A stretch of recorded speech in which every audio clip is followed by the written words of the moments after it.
So is it possible to go down and just, in effect, provide the committee with a risk register? Is there any commercial risks associated with doing that? I'll have to just take that on notice to actually go through it, but we can provide you the next level of detail. Okay, thank you.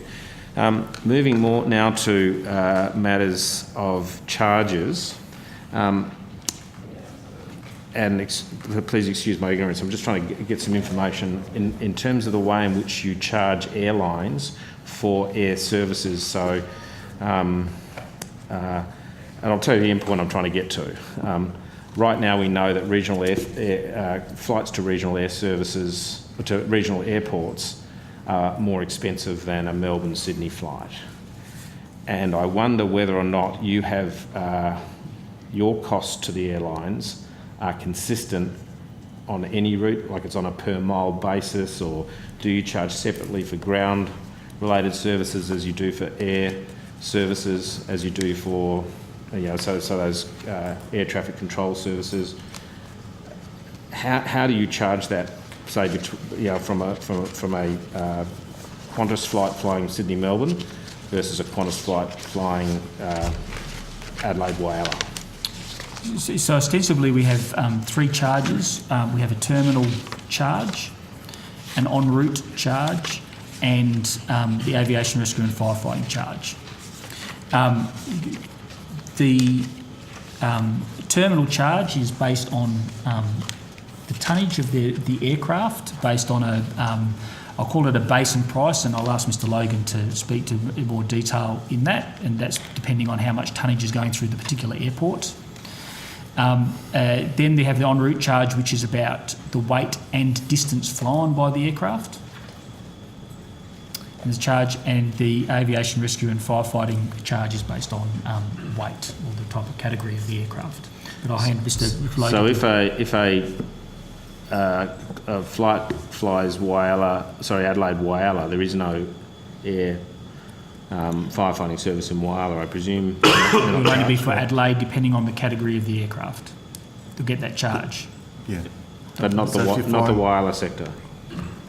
Sorry, Senator. So if you're flying from Adelaide to Whyalla, and assuming the aircraft was flying instrument flight rules, then there's an en route charge, which is based on the distance and the weight of the aircraft. Okay, so there's no terminal charge, terminal navigation charge, and there's no rescue and firefighting charge.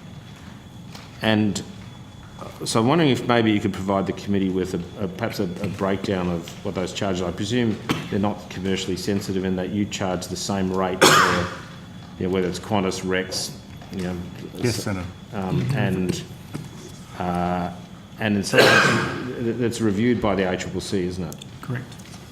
Yes, Senator. Okay, so the further away you are, the bigger the charge, if there's a mileage component to it. Yes, Senator. So clearly these remote communities, these what we call regional communities, are at a disadvantage from the get-go. For the en route component, Senator? Yeah. Yes. So I mean, our experience has been with all this stuff that every bit of pain that can exist lands in their lap, in the lap of the people who are least equipped, or the communities, or the economies, local governments who are least equipped to be able to meet these charges. Has there been any consideration that, I don't know, the further you go, the rate reduces? Senator, if I compare that to an international flight and you're flying to, say, Dubai, then the international long-haul carriers are certainly flying 6,000-7,000 kilometres. So they're certainly paying a significant amount for that distance charge. The charge works out depending on the weight of the aircraft. So for a smaller aircraft, the charge is so up to 20 tonnes as an aircraft, they're paying about 90 cents per 100 kilometres per tonne. Can you just tell me what's a Q400? Is it 20 tonnes? Q400 I think is 15 tonnes, but again I'd need to double check. That's off the top of my head. Because I think we were mucking around with security and they were talking about 40 seats or 20,000 tonnes. So They could be just under 20. I feel like they're on the cusp of that, Senator. But, Mr. Logan, one of the points I'd make is that for some of these communities, air freight is the only freight. It's not as if they're on the eastern seaboard where they can choose rail, road, or air. Air freight's it for them. They don't have rail into their communities. Road transport, because of the volume, is not an option.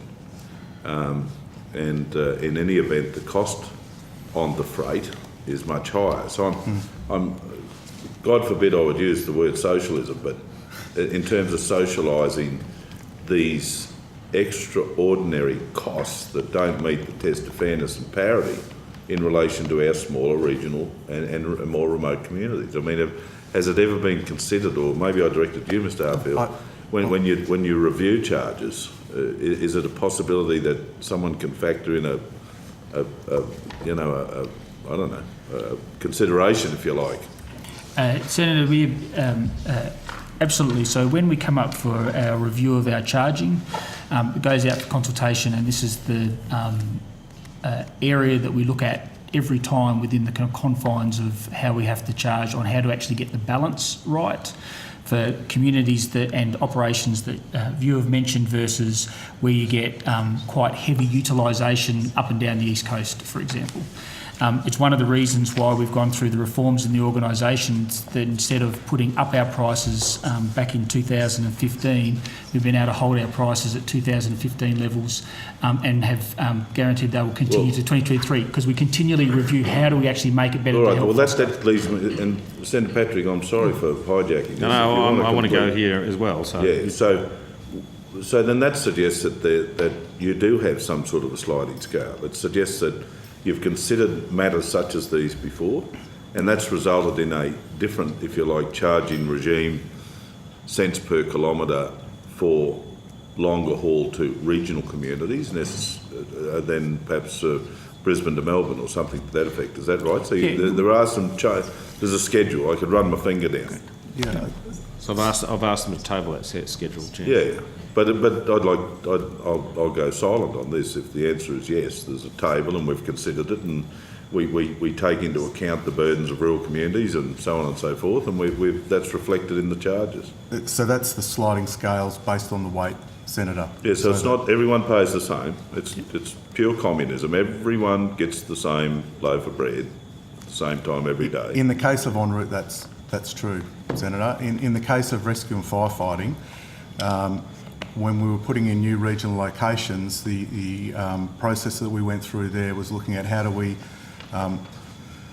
deal with the potential dislocating effect of putting a large, that's an economic term, but how do we avoid putting a very large charge when we put a new service into a regional location for rescue and firefighting? And in that case, what we've got is a network charge for rescue and firefighting so that the same price is paid in a regional location as it is in the city for rescue and firefighting services, as an example. So in those kinds of charges, we do. And in the case of... But are they getting apple for apple there? Yes, so if you've got a firefighting charge on, I don't know, Longreach Airport, I've got, if a plane lands and it crashes in Brisbane and there's 50 men and women ready to go with 5 vehicles and 10 sirens, if the same crash with the same airline happens in Longreach, I've got 50 men and women with the same number of sirens and trucks to come out. It seems to me that wouldn't be the case. If it was the same aircraft type, you would have the same equivalent response. So what I'm getting at is this, for example, Brisbane, Sydney and Melbourne are all staffed up to take at some stage an A380. Unless an A380 is landing at Longreach, you're not necessarily going to have that exact same response, but we would have the response available. So you're telling me at Longreach today, when the what's the twin prop that goes in the cigars, Dash 8, arrives, that there is a live contingent of firefighters who are sitting in a shed somewhere?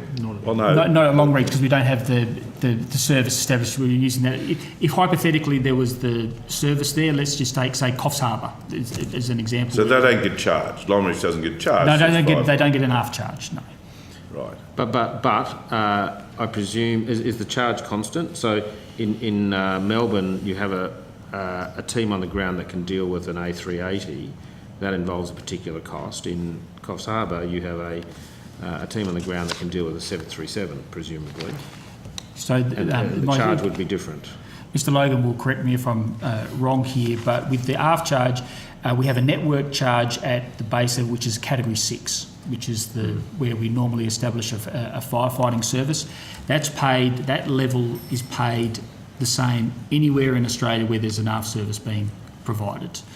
It's a networked charge because we have to continue to balance the principles of location specific versus networking, and that's the best way of doing it. If you are an A380 aircraft, you're a Cat 10, you pay a Cat 10 charge when you land at Melbourne, which is far above the Cat 6. So you pay whatever category. Up into Cat 6, it's exactly the same, but if you provide a higher category aircraft, because it's a bigger aircraft, you pay more because of the type of aircraft. Okay. I just had a